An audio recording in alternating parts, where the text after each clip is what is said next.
my professional life as a lawyer, as a trial lawyer, and worked for several years doing that until I reached a point where I was dissatisfied myself, much like you were, with the way things worked in the adversary system, and stopped being a trial lawyer and dropped out, and then during that period of time really thought about what had happened to me, and then during that time I felt that there was some possibility that maybe I could still be a lawyer, but to try to do that in a very different way. Und in welcher anderen Art? Was war das, was dich gestört hat und was dich jetzt mehr befriedigt? What was it that disturbed you, and what is it that satisfies you more now?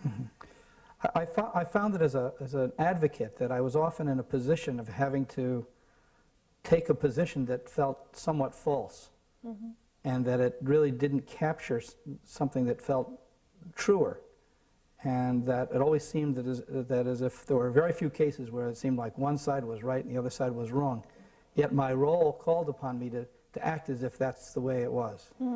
And so mediation seemed like a chance and I also noticed that seemed to make things worse between people when I acted in that way, even negotiating with lawyers or in court. And when I found that this idea of sitting in the middle, where I could be in a place that seemed truer for me and work with both people, that perhaps there was a chance to really heal their conflict rather than make it worse and do something that seemed truer to me. For me, I think I've always had the sense that at a deeper level, people are connected with each other. And the way that I saw law practiced, it had such an emphasis on individuality that it very often cut off the possibility of honoring that deeper connection. Even though laws were very often made with a view of building a community in some way. But laws have become used in a way of self-aggrandizement of each individual.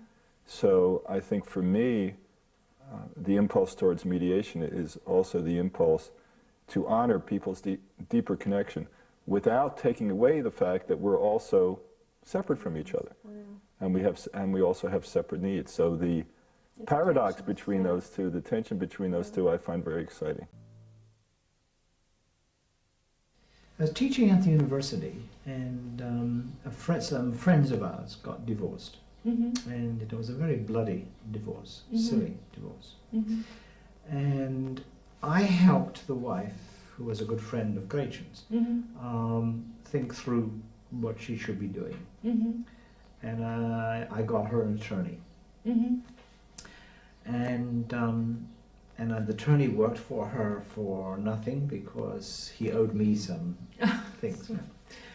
And but then he called me one day and said, "This is crazy. This woman will never agree to anything." He said, "Now next week we have to go to trial, and I want you there because you may be able to talk some sense." So the case went to trial, and the judge ordered the parties into private rooms to negotiate. And at that point then, I sort of began talking to both the husband and the wife, and we worked out the deal in about an hour in the courtroom. Without the judge? Without the judge, yeah. And so they went back after lunch before the judge, who was very happy that it was all set. And then this friend of mine said, "Gee, you really ought to do this more." And I began to think about what a mediator would do in the family matter. So I remember this must have been in about 1976 now. Gretchen and I were up in Maine for the summer, and we drove down back to New York, and we just missed the ferry that comes across. So there was a 3-hour wait. And I said to Gretchen, let's stay here and wait for the next ferry rather than try to drive around to New York, to Long Island. And if it's okay with you, I'd like to write this idea that I have in my mind. So I wrote the first draft of the article in which I proposed the new role of the divorce mediator. And that was in late August.